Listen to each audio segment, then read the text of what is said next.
Oui, pas ça.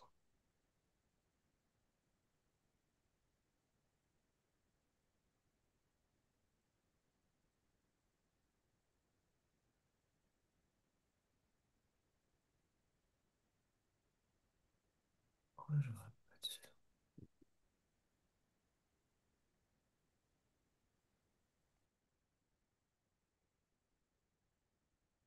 Bon, et si,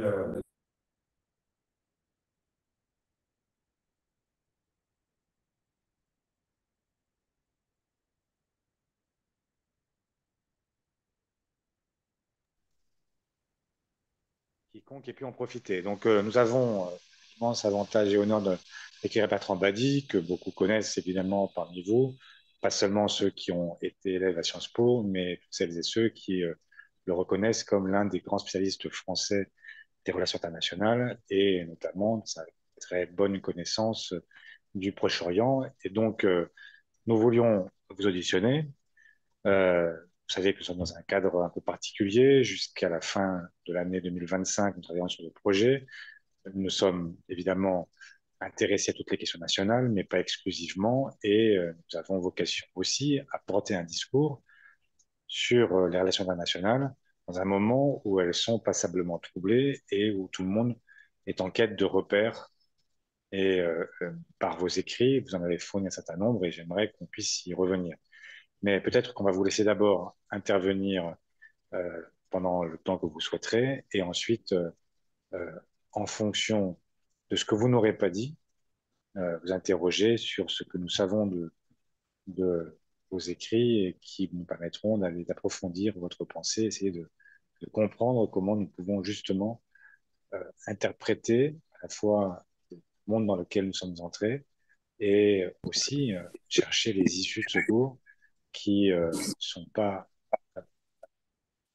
Oui, on voit des images, euh, et y compris essayer d'aborder les issues de secours et comment est-ce qu'on fait aujourd'hui pour arriver à rester optimiste dans un moment où rien ne nous y conduit naturellement. Voilà, donc je vous laisse la parole et puis nous y reviendrons ensuite, à la fois à travers les questions que ceux qui sont à la salle vont vous poser, et puis évidemment, il y a le séminaire, il y a toute une série de gens qui vont aussi poser leurs questions via le chat, et c'est, j'imagine, François, qui se fera votre relais. Voilà. Monsieur le professeur émérite, à vous la parole. Merci beaucoup. Merci de m'avoir fait cet honneur de m'inviter à cette réunion, surtout en m'apprenant que derrière cette rencontre, il y a aussi l'élaboration d'un projet.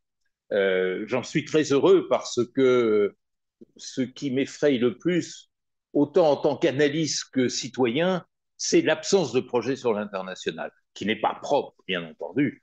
Ne nous méprenons pas au Parti socialiste ou à la gauche, mais qui est un phénomène universel. C'est-à-dire, j'appartiens, hélas, de par ma génération, à une époque où il y avait des visées en matière internationale, même si on était dans le glacis de la guerre froide. Il y avait quantité d'ouverture que les entrepreneurs politiques savaient cultiver, proposer une véritable offre politique, mais je constate que cette offre politique en matière internationale a disparu. Ce qui est d'autant plus gênant que cette séparation entre l'interne et l'externe fait de moins en moins de sens.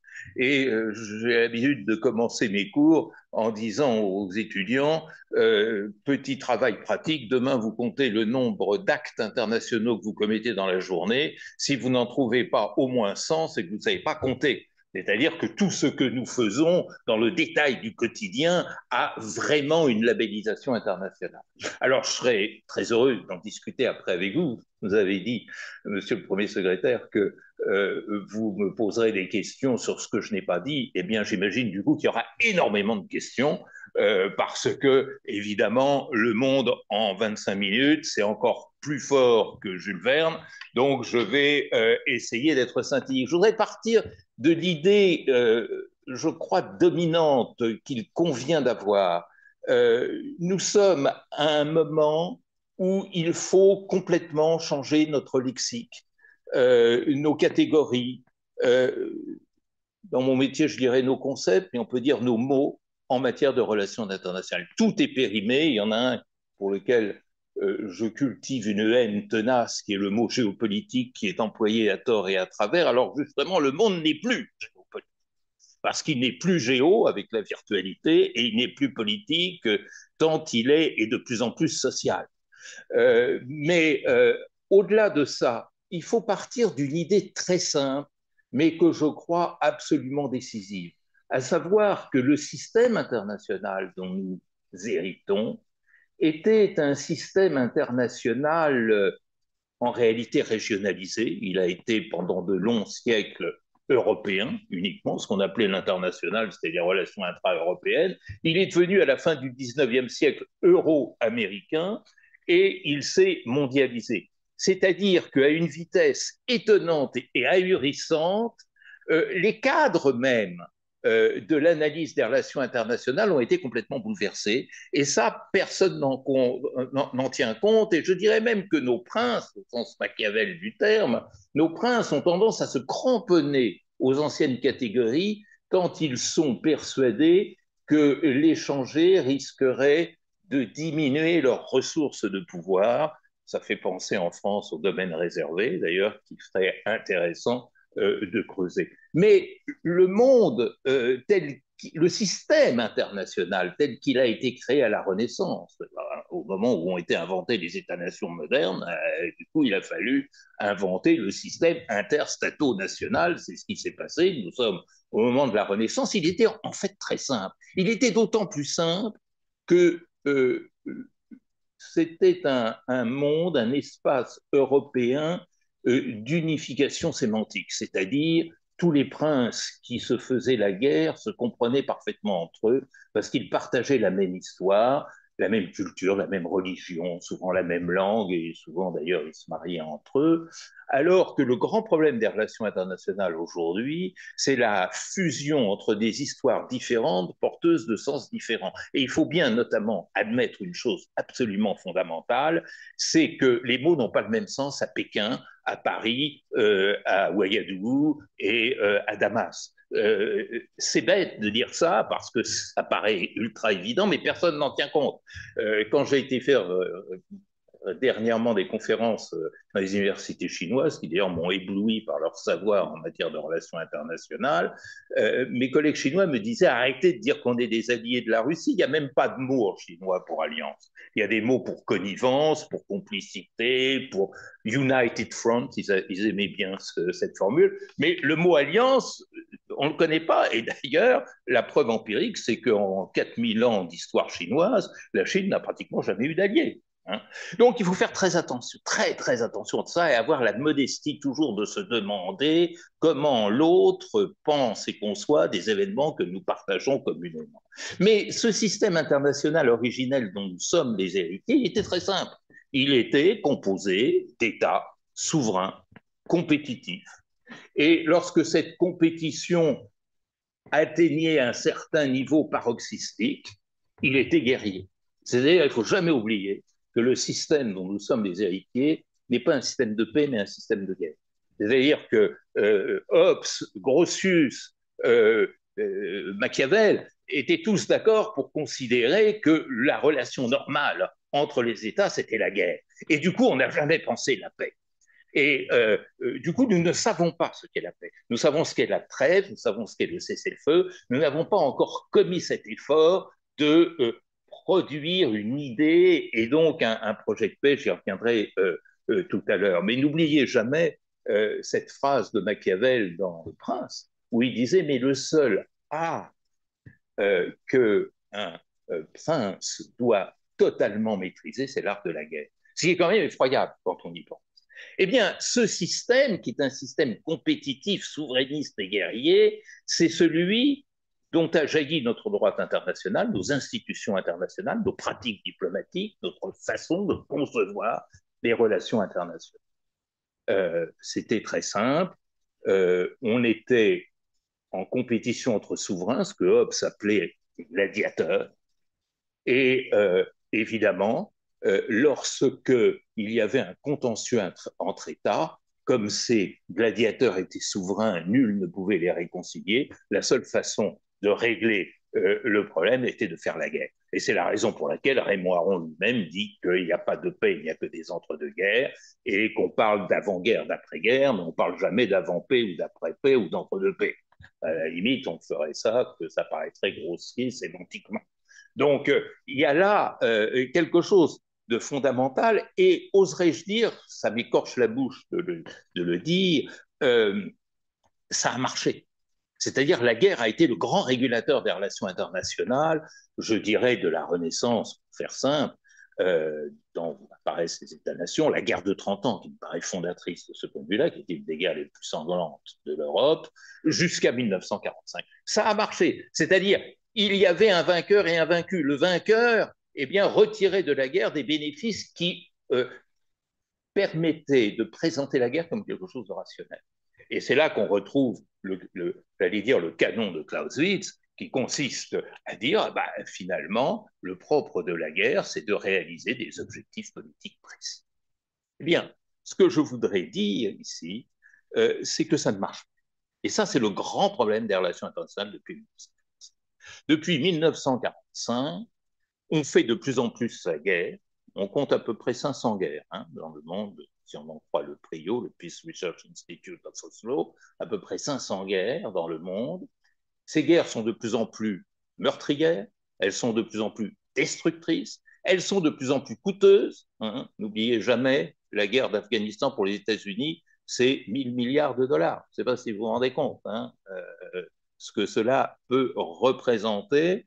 Elles sont de plus en plus disruptives, chaotiques, mais elles ne permettent jamais, depuis 1945, d'atteindre des objectifs.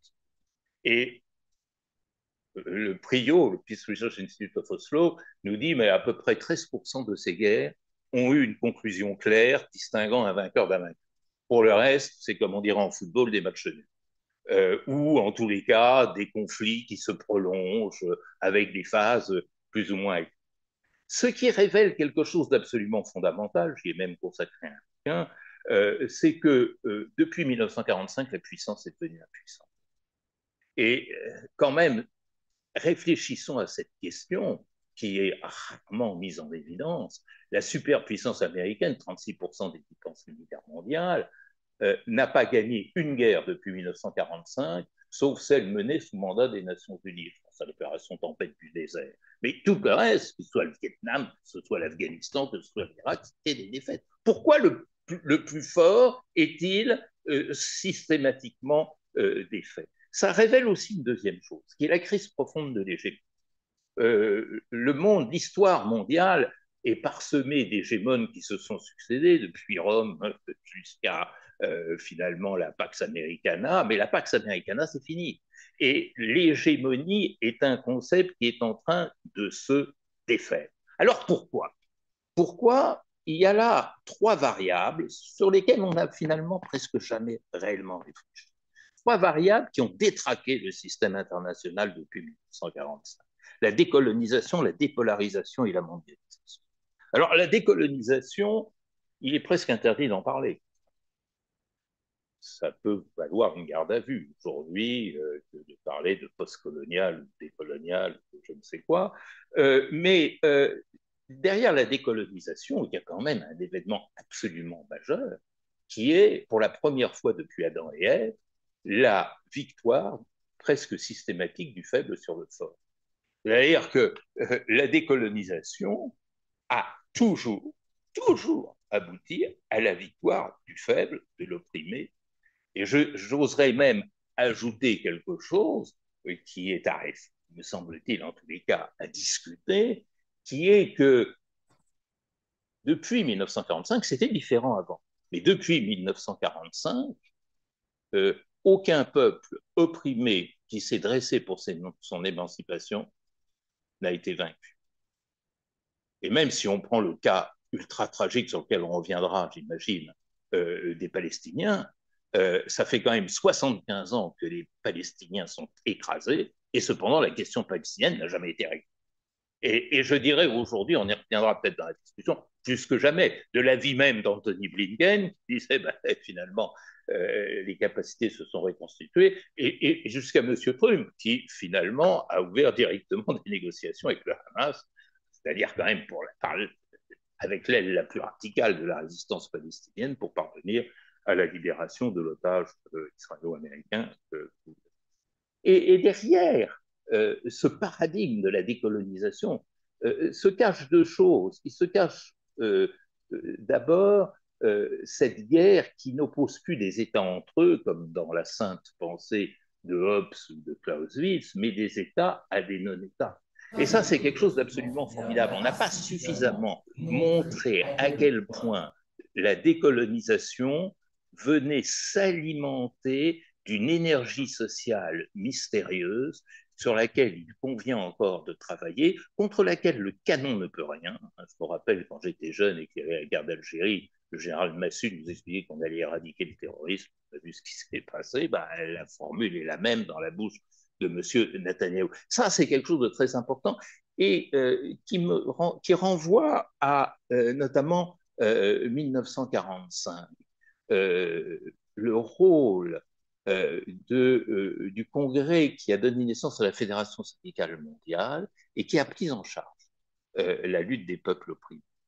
Et cette fusion entre le mouvement syndical et la lutte des peuples opprimés a imprimé une nouvelle dimension à cette rupture majeure, puisque c'était pas seulement les peuples opprimés contre les peuples oppresseurs, mais c'était à l'intérieur des peuples oppresseurs la distinction entre cette solidarité avec les opprimés et les autres. Et l'autre élément, mais je l'ai dit tout à l'heure, donc je vais passer très vite, c'est que la décolonisation a consacré la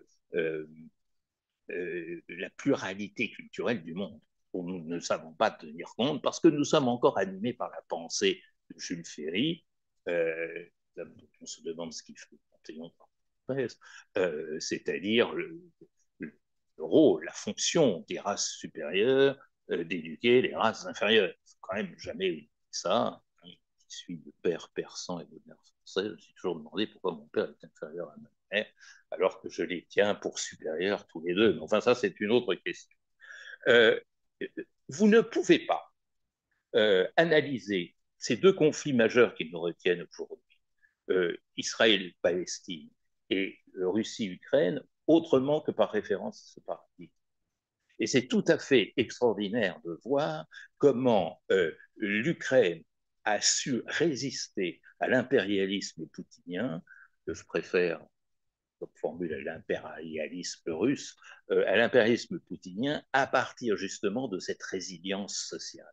C'était la même, hein, de la mamouchka qui mettait des plottes de laine dans les carburateurs du tank russe, jusqu'au Quidam qui sortait son téléphone portable pour dire à l'état-major ukrainien de se trouver les jarrets. Ça, c'est quelque chose qui renoue avec cette tradition décoloniale. Évidemment, c'est exactement la même chose dans le cas israélo-palestinien. La deuxième grande rupture, c'est la dépolarisation. Et la dépolarisation, c'est important parce que ça a, je crois, définitivement mis un terme à la validité du concept de puissance. C'est-à-dire la puissance était puissante quand elle avait une puissance en face d'elle, mais une puissance qui n'a plus une puissance équivalente, ça c'est le grand politologue Quincy Wright qui l'a écrit dès 1943, la guerre n'est possible qu'entre des États de niveau équivalente. Et donc, à partir du moment où il y a décalage, on sort de la logique de la puissance et on sort de la logique de l'hégémonie. Vous savez tous en tête ce phénomène, enfin ce moment extraordinaire, qui n'était pas le 9 novembre 89, un mur est tombé, bon, là, mais le 2 décembre de la même année, en rade de la Valette, lorsque Mikhail Gorbatchev a rencontré George H. Bush sur un bateau de guerre américain, et euh, Gorbatchev a dit à Bush, l'URSS n'est plus intéressé par la compétition et toxique. Ce qui était la première grande rupture avec la théorie hobbesienne. C'est-à-dire, Gorbatchev, qui était un monsieur bien supérieur dès qu'il en reste, avait tout de suite compris qu'on était passé du temps de la compétition au temps de l'interdépendance. Et il mûrissait un projet de gestion de cette interdépendance, ce que nous n'avons pas su saisir. Alors qu'un Helsinki 2, pour lequel je plaide fortement, aurait très bien pu aménager cette post-compétition, alors que son défaut a été de recomposer une compétition avec, je dirais, des instruments et des bases beaucoup plus tragiques, d'où le conflit que nous connaissons aujourd'hui. Mais de toute manière, ce qu'il en reste, c'est l'erreur de George Bush rejoignant sa cabine au soir de cette discussion avec Gorbatchev et qui dit 2 minus 1 is 1. No, that's wrong. En mathématiques, c'est vrai. En relations internationales, 2 minus 1 is 0. Et ça, c'est probablement ce qui n'a pas été compris et ce qui explique cette erreur gigantesque qui a été le maintien de l'OTAN. Parce que l'OTAN maintenait l'illusion de la compétition et vous connaissez, je pense, la fameuse formule, nous sommes à Bruxelles, nous sommes en l'automne 91, sommet de l'OTAN, George Bush annonce le maintien de l'OTAN, Roland Dumas, qui me l'a raconté à moi-même quand on faisait je me suis sur le vif, on fait ensemble. Roland Dumas me dit François Mitterrand était déjà fatigué, je lui donne un coup de coude pour le réveiller, et François Mitterrand demande la parole et dit à George Bush mais, monsieur le président, vous êtes en train de faire renaître la Sainte Alliance. Ben, c'était exact. Là, l'intuition était extrêmement forte. Alors, on y reviendra dans les détails si vous souhaitez à propos du temps. Mais j'ajouterai deux éléments liés à cette dépolarisation. C'est que, justement, la dépolarisation a marqué définitivement la mort de la vie. Il est frappant de constater que, suite à la dépolarisation, le pacte de Varsovie s'effondre, l'OTAN reste, mais ça reste la seule alliance militaire. Il n'y a plus d'autres alliances militaires au monde, y compris en Asie, où il y avait des alliances militaires, l'OTAS par exemple, ou au Moyen-Orient, le CENTO. Et à ces alliances militaires, fondées sur l'idée de fidélité absolue, de ce qu'un président que je nommerai pas appelle le soutien inconditionnel, se substitue un élément majeur que nous ne savons pas prendre en compte, qui est ce que j'appellerais l'union libre diplomatique, c'est-à-dire au lien d'allégeance institutionnalisé et pérenne succède un style de relations internationales caractérisé par l'union libre, ou j'appelle ça aussi le polyamour diplomatique, si vous m'y autorisez, qui consiste à maximiser, optimiser ses chances en politique étrangère en changeant le plus possible de partenaire en fonction des effets d'aubaine. C'est-à-dire que là c'est quelque chose de tout à fait nouveau. C'est-à-dire, l'Arabie saoudite, autrefois, était pieds et poings liés aux États-Unis par le pacte du Quincy, 14 février 1945. Aujourd'hui, MBS, le prince héritier, change de partenaire tous les jours. Un jour, c'est Biden-Trump, un autre jour, c'est Poutine, avec qui il s'entend très bien, un troisième jour, c'est Khamenei, un quatrième jour, c'est Xi Jinping, cinquième jour, c'est Erdogan, et il rêve que ce soit aussi un jour Netanyahou. Donc il faut tenir compte de cette extrême fluidité qui met l'effet d'aubaine devant l'effet d'allégeance et de fidélité. Et d'ailleurs, c'est quelque chose que le nouveau président des États-Unis a parfaitement intégré même, ce qui en dit long de l'extrême ridicule de M. Rutte, qui continue à l'appeler papa. Ça, je ne comprends pas qu'il n'y ait pas une motion de défiance à son égard. Enfin, bon, l'autre chose importante, c'est la naissance, mais ça, on peut en parler dans le détail, c'est d'un Sud global. Le Sud global est né véritablement de la dépolarisation. Il était en gestation. Vous savez que le terme de Sud global a été inventé pour la première fois en 1969 par un gauchiste américain, étudiant attardé, qui s'appelait Carl Oglesby, et qui a dit les États-Unis n'arrêtent pas de prendre des claques au Vietnam, ça veut dire qu'il y a une force qui nous est supérieure et qui, un beau jour, régulera le monde. Et effectivement, le Sud global, ça n'a aucun sens objectif. La Gambie et la Chine, ça peut jamais être la même chose, hein, mais ça a un sens subjectif, c'est-à-dire le commun sentiment d'humiliation, l'expérience partagée de l'humiliation et la revendication dérivée de cette humiliation passée, de la participation active à la définition de normes nouvelles et communes. Et ça, c'est quelque chose d'absolument fondamental. Nous sommes dans une bataille de sens, je le disais tout à l'heure, nous allons entrer dans une bataille de normes, où chacun va chercher à imposer ses.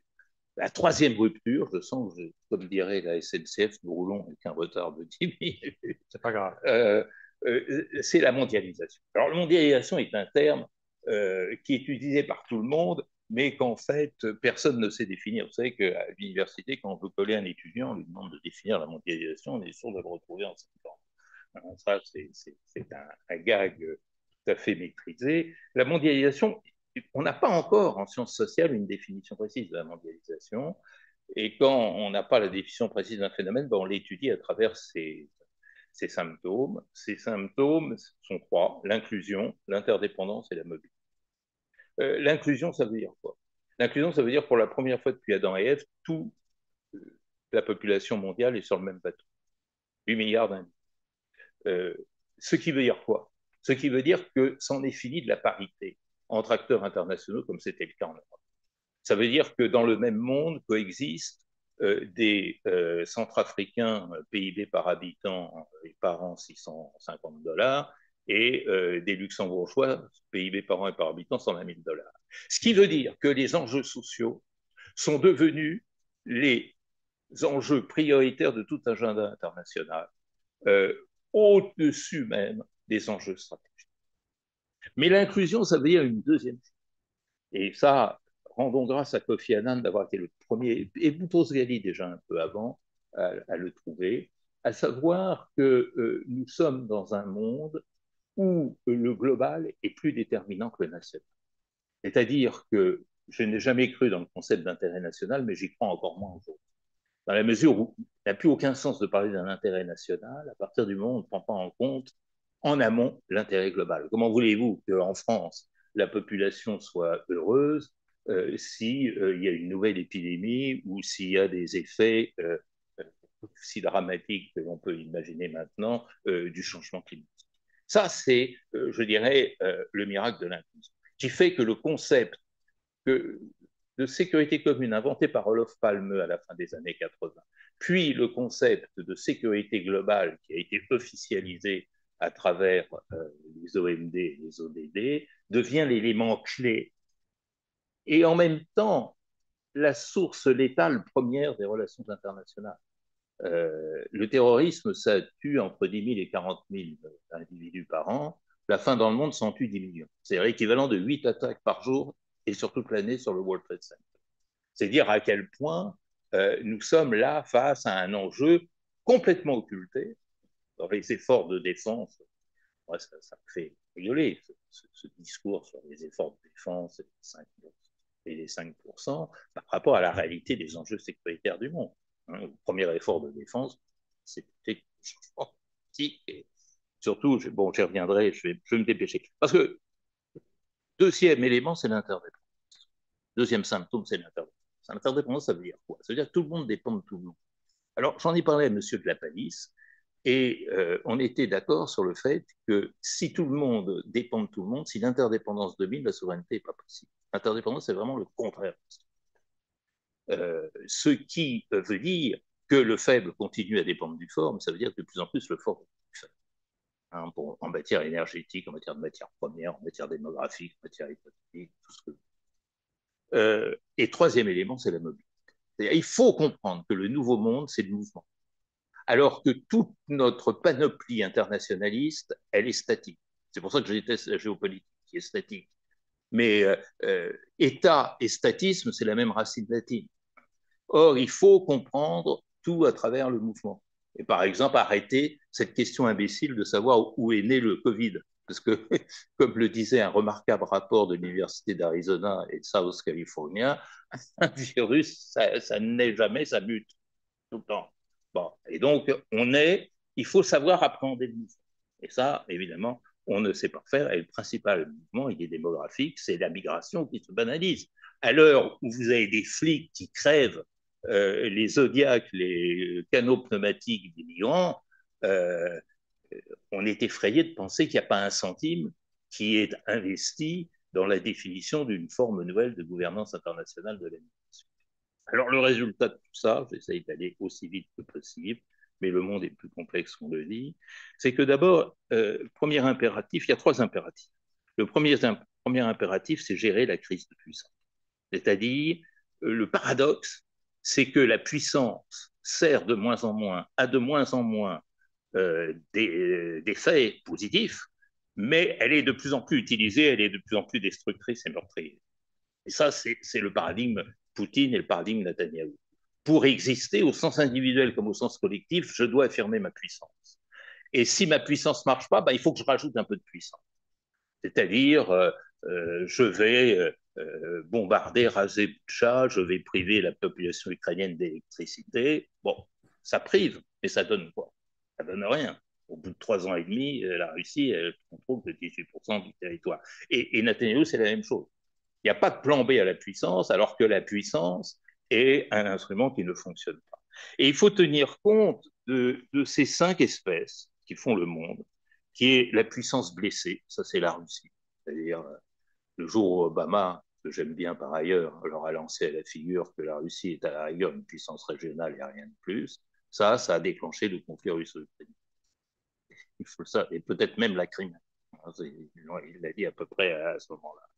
Vous avez, deuxièmement, la puissance humiliée. Et d'un certain point de vue, la puissance humiliée, c'est un peu les États-Unis. Les États-Unis qui étaient le gouverneur de toutes les régions du monde, gouverneur du Moyen-Orient, gouverneur d'Amérique latine, gouverneur de l'espace atlantique, et qui aujourd'hui n'ont plus la main sur rien. Et Make America Great Again, ça vient de là, tout simplement. C'est-à-dire, je vais vendre sur le marché électoral la formule rendons aux États-Unis sa grandeur parce que ça sera interprété par des classes moyennes meurtries comme étant enfin la délivrance de la régression subie. Puisque c'est vrai que la classe moyenne américaine a souffert de cette mondialisation. Les travaux excellents de Branko Milanovic sont là pour le montrer. Et donc, Make America Great Again, c'est ça. Mais il y a un type qui a dit ça avant truc. C'est Poutine quand il disait Make Russia Great Again. C'est exactement la même chose. Simplement, l'un a été blessé, l'autre a été uni. La troisième, c'est la puissance nostalgique. Ça, c'est la France. Un peu aussi l'ensemble des pays européens. Mais la puissance nostalgique, si vous voulez en avoir une idée, vous regardez la météo sur France 2 à 8h moins 5. C'est-à-dire, vous avez 3 minutes sur le temps sur la métropole et vous avez 4 minutes, on dit le temps qui fait à Wallis et Futuna, Saint-Pierre et Miquelon. Imaginez qu'en Angleterre, la BBC vous donne le temps aux îles Falkland, à Montserrat. Il y a quelque chose de terrible. Alors, j'ai énormément de respect pour le général de Gaulle, mais c'est lui qui a un peu lancé l'idée lorsqu'il a dit que la France doit être au premier rang.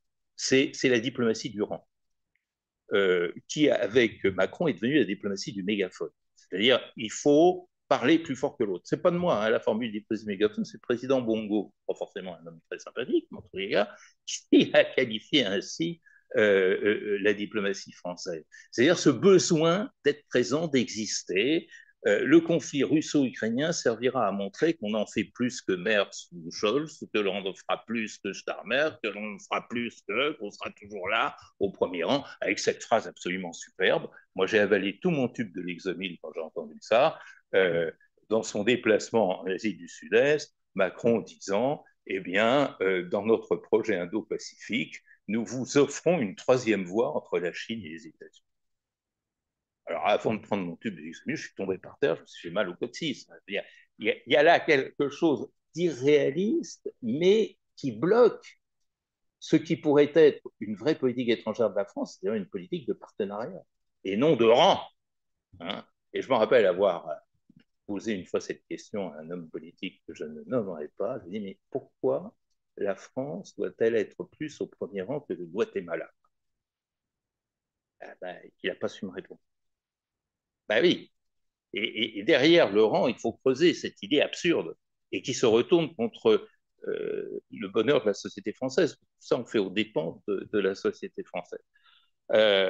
Vous avez la puissance asymétrique. Ça, c'est Israël face au monde arabe. C'est-à-dire exister comme puissance supérieure aux autres, c'est tout, on ne prend rien de plus. Donc pour ça, il faut détruire l'autre. C'est la chaotisation du Moyen-Orient. Alors on a détruit l'Irak avec les Américains, on a détruit la Syrie, on a détruit évidemment la Palestine, on détruit l'Iran. Et ça, cette histoire de puissance asymétrique, c'est quelque chose d'extrêmement pathogène aussi sur lequel on pourra revenir. Et puis enfin, il y a la puissance méprisée, c'est les puissances du Sud.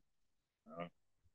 Je me rappelle ce diplomate français pour qui j'ai beaucoup d'estime, qui me disait oh, bah, la diplomatie brésilienne, on n'y comprend rien, donc on ne fait rien avec. Bon. Moi, je ne parle même pas le portugais, mais je comprends très bien la diplomatie brésilienne. Deuxième axe de gestion, c'est des formes nouvelles de conflictualité. C'est-à-dire que nous sommes dans un monde où le mot guerre, au sens clausewitzien du terme, n'a plus de sens. C'est-à-dire la guerre ne permet plus de réaliser des objectifs politiques. Il n'y a pas un objectif politique qui est atteint par la guerre depuis 1945. Il n'y a pas eu une rectification territoriale depuis 1945 par la guerre qui n'a été validée par le droit international. C'est-à-dire Abkhazie, Ossétie, Chypre Nord, tout ça, c'est des trucs de fait qui n'ont jamais été validés par le droit international, et même la création du Kosovo suite à la guerre des Balkans. Mais surtout, ce qu'il faut comprendre derrière vos conflits internationaux, c'est que ce ne sont plus des rivalités de puissance, mais des rivalités de faiblesse. C'est les résultats de décomposition institutionnelle. C'est tout le phénomène de l'effondrement des États et de décomposition sociale. Et que derrière les nouveaux conflits internationaux, vous avez presque toujours une insuffisance pathologique de sécurité unique. C'est-à-dire, le Sahel, par exemple, c'est un pays où la désertification augmente de 10 cm par heure. Par heure 10 cm par heure. Bon, bah, s'il y a désertification, il y a moins de production agricole. S'il y a moins de production agricole alors que la poussée démographique est énorme, bah, ça veut dire que déjà, les premiers qui payent le tribut, c'est les éleveurs qui n'ont pas de fourrage à donner à leurs bêtes, donc ils vont voler aux agriculteurs, qui du coup leur cassent la gueule, et c'est comme ça que le conflit sahélien se fait.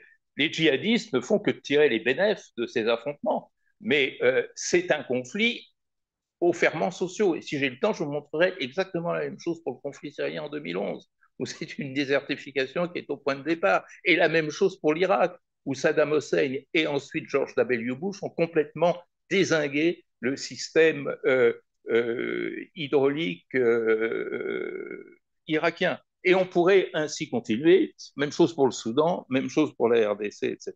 Et enfin, vraiment j'ai débordé, la crise, la troisième crise qu'il faut gérer. Alors, quand même, un mot pour les nouveaux conflits internationaux, personne ne sait les gérer, personne ne sait les résoudre. Et tous les accords de paix qui ont été passés depuis 1945 ont tous échoué. Et accord d'Arusha sur le Rwanda, un an après, c'était le génocide. Accord d'Alger sur le Sahel, ça a complètement foiré. Accord de Doha sur l'Afghanistan, complètement foiré également. Imbécilité de l'accord de Washington sur le Rwanda-Congo qui uniquement pour les biens d'une diplomatie selfie, c'est ainsi que je qualifierais la diplomatie de M. Trump, a réuni l'État congolais et FARDC et le Rwanda en l'absence des principaux belligérants qui étaient les gens du M23 et toutes ces milices qu'il y a autour. Donc, effectivement, et pas un mot sur les victimes civiles et la décomposition sociale du Kivu, du Nord Kivu. Et enfin, crise du multilatéralisme. Vous savez, je dis du système multilatéral onusien que dans mon esprit, c'est comme le cholestérol. D'ailleurs, il y a le bon cholestérol, le mauvais cholestérol. Vous avez le bon multilatéralisme, c'est le multilatéralisme social, auquel Kofi Annan est ici attaché en disant c'est la seule façon pour moi de pouvoir travailler sur la paix, parce que par le Conseil de sécurité, on n'y arrivera jamais. Pourquoi par le Conseil de sécurité, on n'y arrivera jamais? Parce que ce n'est pas une instance multilatérale, c'est une instance oligarchique. Et ça, c'est la tragédie d'avoir préféré M. Wilson, qui voulait un multilatéralisme de puissance, un concert de puissance, à Léon Bourgeois, qui avait déjà à l'époque un projet de multilatéralisme social qui aurait pu assurer la régulation des conflits. Bon, ben voilà, ça a échoué. Pardon, hein, j'ai été trop long, mais j'ai quand même une toute petite circonstance atténuante, c'est que le monde, c'est pas ça. Oui, et qu'on pourrait vous écouter encore quelques heures sans